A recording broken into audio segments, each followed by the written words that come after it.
চাটনি বানাবো, খেজুর কিনে আনা করিয়েছি। আর এখানে মিষ্টি রসটা কি করব, বেঁচেছিল সেটাকে দিয়ে একটা চাটনি বানিয়ে রেখেছি। এই চাটনিটা বানিয়ে আমি রেখে খেতে ভালোবাসি। তোমাদেরকে রেসিপিটা শেয়ার করে দেবো। এদিকে কুকারে কলাই সেদ্ধ হচ্ছে, এদিকে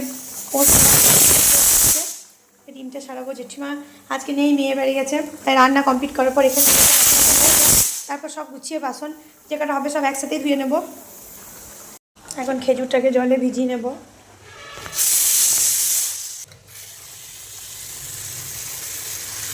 জলের মধ্যে রাখছি, তাহলে আঁচড়ি দিয়ে কাটতে সুবিধা হবে।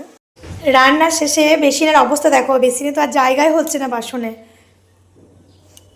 আমার মতো নিশ্চয়ই তোমাদের সবারই একই অবস্থা হয়ে থাকে। আমি ওই একটা একটা করে বাসন ধুতে পারি না, একসঙ্গে জড়ো করব, তারপর ওই বারবার জল হাত দেওয়া আমার একদমই পছন্দ নয়। এখানে দেখো খেজুরগুলোকে ছোটো ছোটো করে কেটে নিলাম, আর কটা বাকি আছে কাটতে।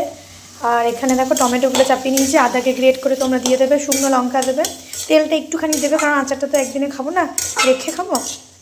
একদিন সবাই বানিয়ে খেও, আমার তো দারুণ লাগে, তোমাদেরও নিশ্চয়ই ভালো লাগবে। এবার হালকা পরিমাণ মতো যে যেমন পছন্দ করো সে সেরকমভাবে মিষ্টিটা দেবে, একটু নুন দেবে।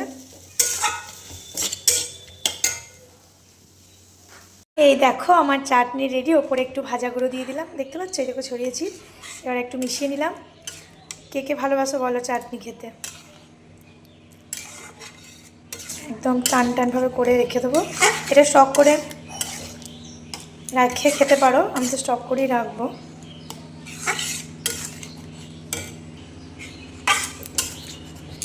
আর এই কড়াইটাতে কী বলো তো, এই কড়াইটাতে খুব ভালো কাজ হয়, ওই জন্য অন্য কড়াই থাকলে ওই কড়াইটাই নিই। এই যে একটু টান টান ভাব চলে এসছে, আর এটা আরও চলে যাবে, ঠান্ডা যত হবে যত জমাট বাঁধবে। দেখো